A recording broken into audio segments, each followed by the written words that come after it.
अध्यात्म जगत या धर्म जगत में सबसे महत्वपूर्ण क्वेश्चन यही है कि आत्मज्ञान क्या है। आत्मा का ज्ञान, जिसे दूसरे शब्दों में परमात्मा की प्राप्ति, मुक्ति, मोक्ष, कैवल्य ज्ञान भी कहते हैं। तो देखिए, आत्मज्ञान क्या है, जैसे विषय पर डिस्कशन करने से पहले हम आत्मा क्या है, आत्मा का स्वरूप, आत्मज्ञान कैसे प्राप्त होता है और आत्मज्ञान की प्राप्ति से क्या लाभ होता है, तो इन प्रश्नों को हम इस वीडियो में कवर करेंगे। देखिए, इस पूरे ऑब्जर्व यूनिवर्स में जो कुछ भी है सब नश्वर, परिवर्तनशील, अनित्य, अनात्म, द डार्क मैटर या पदार्थ है। अभी नासा के साइंटिस्टों ने जेम्स वेब टेलीस्कोप से ये खोजा कि काफ़ी गैलेक्सीज आपस में मर्ज हो रही हैं, काफ़ी स्टार्स डिस्ट्रॉय हो रहे हैं और नए स्टार्स पैदा हो रहे हैं। जब कोई स्टार्स पैदा होता है तो हरीती का धूल, डस्ट, मैटर, क्लाउड, काफ़ी चीज़ें उसमें ऐड होती हैं। तो यूनिवर्स में गैलेक्सियाँ भी नश्वर हैं। हमारा सोलर सिस्टम की भी एक समय उत्पत्ति हुई और एक दिन इसका अंत हो जाएगा। वैसे ही हमारी पृथ्वी की आयु भले ही 25 करोड़ वर्ष हो या 1000 करोड़ वर्ष हो, जो भी हो, बट तो है तो नश्वर। एक न एक दिन पृथ्वी का अंत होगा और उसी समय पूरी मानव जाति, पूरी सभ्यता का अंत हो जाएगा। तो देखिए, नश्वर जो है, परिवर्तनशील जो है, वो आत्मा या दृष्टा नहीं होता। अब पृथ्वी पर मनुष्य हैं, मनुष्यों के शरीर हैं, शरीर में कोशिकाएं हैं, बिलियंस ऑफ न्यूरॉन्स हैं, रस, रक्त, मांस, मज्जा, अस्थि, सप्त धातुएं हैं। ये सब भी अनात्मा है, पदार्थ है। ये भी प्रकृति का स्थूल डायमेंशन है जो पंच महाभूतों से निर्मित है, जिसे पृथ्वी, जल, अग्नि, वायु, हवा, आकाश कहते हैं। दूसरे शब्दों में यह शरीर पंच महाभूतों से निर्मित है। तो मृत्यु के बाद ये शरीर के जो पंच महाभूत हैं वो अस्तित्व यूनिवर्सल पंच महाभूतों में विलय हो जाते हैं। तो मृत्यु भी एक परिवर्तन मात्र है, तत्वों का तत्वों में विलीनीकरण है। जन्म और मृत्यु क्या है? पंच महाभूतों से शरीर पैदा हुआ, बच्चा युवा हुआ, वृद्ध हुआ, मृत्यु हो गई, वो पंच महाभूतों में विलीन हो गया। इससे भी सूक्ष्म है मन, बुद्धि, चित्त, अहंकार। मन जो मनन करे, चिंतन करे, संकल्प, विकल्प, सुख, दुख, लाभ, हानि को अनुभव करे। बुद्धि जो उसी मन की प्रसक्ति जो निर्णय लेती है सही गलत का।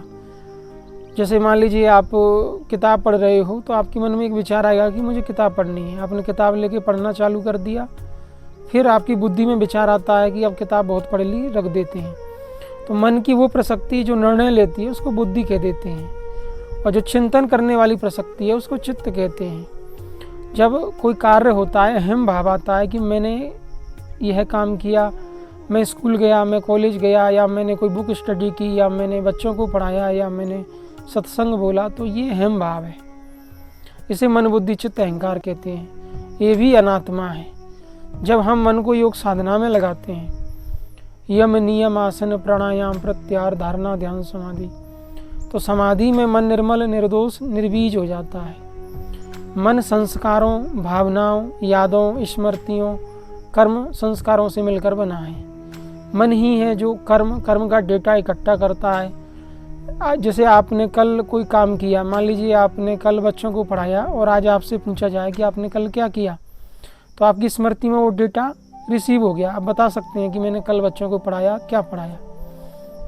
तो स्मृति जो डेटा को रिसीव करती है, ये भी मन की एक वृत्ति है। मन में नींद है, आलस्य है, काम, क्रोध, लोभ, मोह, राग, द्वेष, अनंत आसुरी वृत्तियाँ हैं, दैवी वृत्तियाँ हैं। तो इन सब से परे है आत्मा, इसलिए उसे दृष्टा कहते हैं। ये सब दृश्य है। दृष्टा दृश्य के सिद्धांत से हम आत्मज्ञान को समझेंगे। Universe, galaxy, solar system, planet, stars, पृथ्वी, सूर्य, चंद्रमा, शरीर, इंद्रियां, मन, बुद्धि, चित्त, अहंकार, ये सब दृश्य जगत है। दृष्टा इन सब से भिन्न है, जो साक्षी है, चेतन है, जो देखने वाला है। जैसे आँख देख रही है, कान ध्वनि को सुन रहे हैं, त्वचा स्पर्श करती है, जीभ से आप स्वाद का अनुभव करते हो, पैरों से चलते हो, हाथों से काम करते हो। इन सब क्रियाओं को करते हुए भी सुख दुख, पाप पुण्य, लाभ हानि, अनुभूति, संवेदना मन को होती है। आत्मा तो सदा से ही समस्त अनुभवों से मुक्त है। आत्मा का न जन्म होता न मृत्यु होती। आत्मा दृष्टा मात्र है। दृष्टा मतलब देखने वाला। जैसे आपके मन में क्रोध आया, आपने झगड़ा किया, तो भी आत्मा उस क्रिया से लिप्त नहीं होता, वो क्रोध और झगड़े को देखता भर है दृष्टा भाव से। आपको भूख लगी है, आपने भोजन किया और आपको पता है कि आपने कब भोजन किया, लेकिन दृष्टा उस स्थिति में भी आपके भोजन से, आपकी भूख से और भोजन करने की अनुभूति से लिप्त नहीं होता, निर्लेप है। तो दृष्टा माने जो दृश्य को देखे। भूख, प्यास, नींद, भोजन, शयन, जागरण, ये सब शरीर की क्रियाएं हैं। आत्मा इन सब से निर्लेप है। लेकिन जब कोई योगी योग अभ्यास करता है, साधना करते करते जब समाधि की अवस्था में पहुंच जाता है, तब वो साक्षी दृष्टा चेतन भाव को जान पाता है। दृष्टा में जब बुद्धि स्थिर होती है तो ना तो मन, बुद्धि, चित्त, अहंकार का व्यक्तिगत कार्य करने का तरीका शांत हो जाता है। बड़ी सूक्ष्म वैज्ञानिक प्रक्रिया है कि आत्मा और मन जब समाधि में लीन होता है तो आत्मा साक्षी को देखता है, अनुभव तो करता है, लेकिन आत्मा जो साक्षी दृष्टा है वो उस मन की शून्य अवस्था से भी निर्लेप रहता है।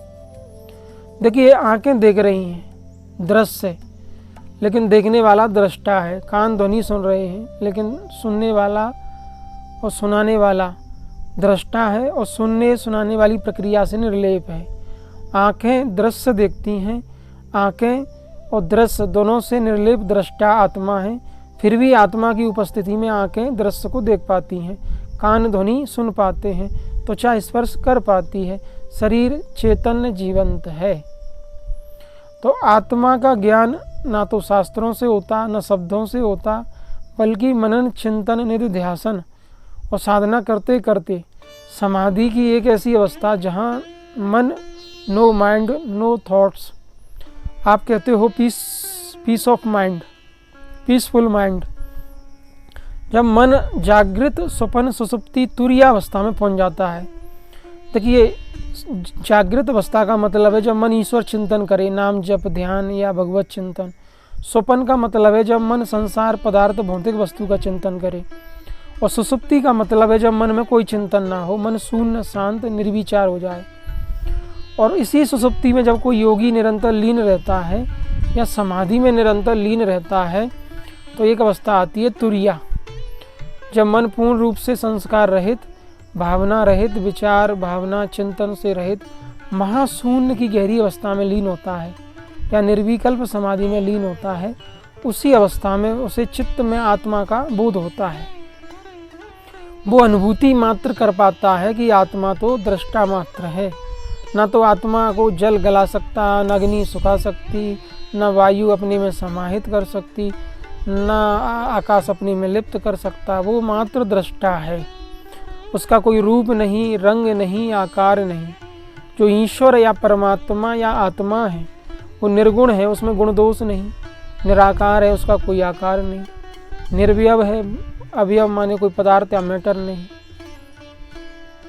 अविभाज्य है, उसे तोड़ा नहीं जा सकता, खंड खंड में विभाजित नहीं किया जा सकता। निर्लेप है, वो किसी भी पदार्थ से, शरीर, इंद्री, क्रिया, मन, बुद्धि, चित्त की क्रियाओं से लिप्त नहीं होता, निर्लेप है। निराकार है, उसका अपना कोई आकार नहीं, अनंत असीम है।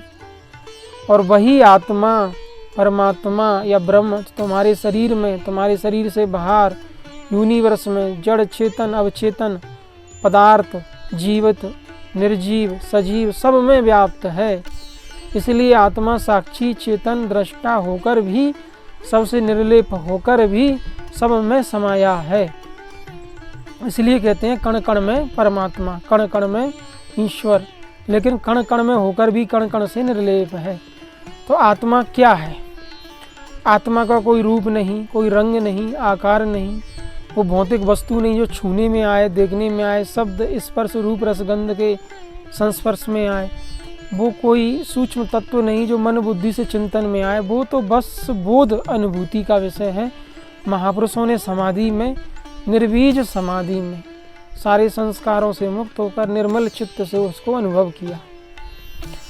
अब इतनी व्याख्या देने के बाद भी आत्मा समझ में नहीं आता, परमात्मा समझ में नहीं आता, ईश्वर समझ में नहीं आता, क्योंकि समझने वाला ही मिट जाता है उसको जानकर। असल में वो जब अनुभूति उसकी होती है तो अनुभव करता ही खत्म। आत्मा एक ऐसा तत्व है जिसको जानने के लिए या तो उपकरण चाहिए, शरीर, इंद्रियां, मन, बुद्धि, चित्त, अहंकार। आप किसी चीज़ को कैसे जानते हो? मान लीजिए ये मोबाइल आपके सामने है, तो आँखों से देख के आपने जाना, या कानों से इसकी आवाज़, ध्वनि या संगीत सुन के जाना, या छू के जाना। तो जो शब्द, स्पर्श, रूप, रस, गंध की सीमा से परे हो, जो मनन चिंतन से परे हो, नेति नेति जो अव्यक्त हो, जिसे व्यक्त भी नहीं कर सकते, उसको आप कैसे ही जानोगे?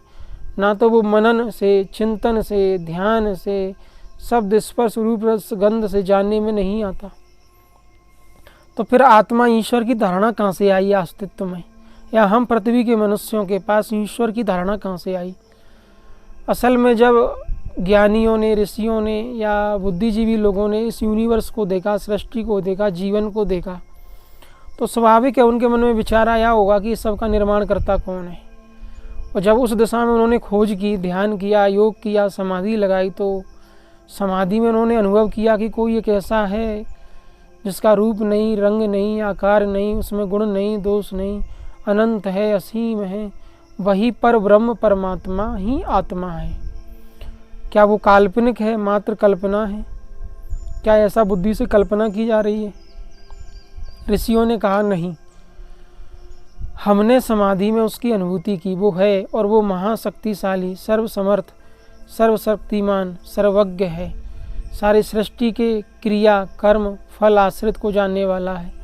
तो आत्मा है, आत्मा नहीं है, ये आप बुद्धि से जान ही नहीं सकते, मन के मनन से, मन की कल्पना से नहीं जान सकते, इंद्रियों से, शरीर से नहीं जान सकते। लेकिन आपके मन के निग्रह से, मन को समाधि में विलय करके, डिस्ट्रॉय करके, खत्म करके, या तुरीयावस्था में उसकी अनुभूति कर सकते हैं। अनुभूति भी दृष्टा और दृश्य के सहयोग से होती है।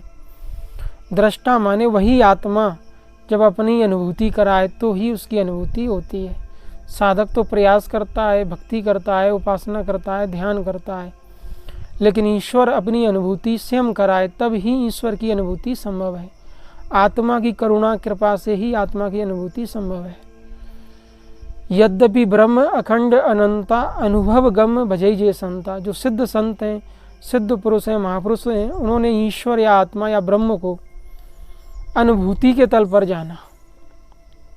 अनुभूति योग साधना से होती है, और उसी अनुभूति के लिए जो है ब्रह्म विद्या है, ध्यान है, पतंजलि योग सूत्र की साधना है।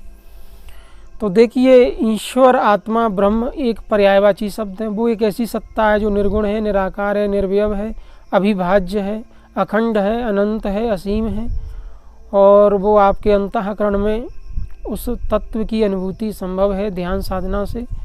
अब उसकी अनुभूति कैसे करें? तस्य वाचक प्रणव, पतंजलि कहते हैं मानसिक ओम का जाप। श्वास लो तो ओम, श्वास छोड़ो तो ओम। इसी ओम मंत्र से वो आत्म तत्व जागृत होकर के आपको अनुभूति देगा, और निर्बीज समाधि में निरंतर भजन और ध्यान से आप उस आत्मा को अनुभव कर सकते हैं। तो जब उस आत्मा की अनुभूति हो जाती है, उसी के साथ जो आपका मन, बुद्धि, चित्त, अहंकार है, वो उसी में विलीन हो जाते हैं, उसी के स्वरूप में। इसी को मुक्ति, कैवल्य ज्ञान, आत्मज्ञान या मोक्ष कहते हैं। तो आत्मज्ञान क्रियात्मक साधना से होता है, अनुभूति के तल पर होता है, पराविज्ञान से होता है।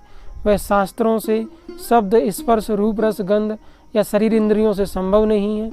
वह मन बुद्धि से परे अलौकिक दिव्य ज्ञान है। उसे भक्ति, साधना, उपासना से ही प्राप्त किया जा सकता है। आत्मज्ञान के लिए किसी महान संत सद्गुरु के सानिध्य में साधना करें, और साधना को करते हुए आत्मज्ञान को प्राप्त करें।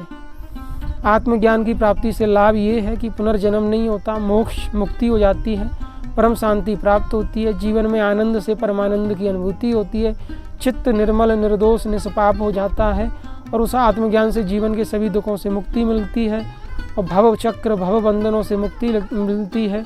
साधक को अभय परम पद प्राप्त होता है। वह साधक सद्गुरु ब्रह्म स्वरूप नारायण स्वरूप या शिव स्वरूप हो जाता है और वह केवल ज्ञान परम ज्ञान को उपलब्ध होता है। तो आत्मज्ञान दिव्य ज्ञान है, अलौकिक है, वह साधना से होता है। साधना के लिए महान संत सद्गुरु के सानिध्य में जाएं, साधना को सीखें, आत्मज्ञान को प्राप्त करें, अनुभूति के तल पर और मोक्ष मुक्ति को प्राप्त करें। मानव जीवन में आत्मज्ञान सर्वोपरि है, परम मुक्ति ही सर्वोपरि है, मोक्ष ही मानव जीवन का एकमात्र लक्ष्य है।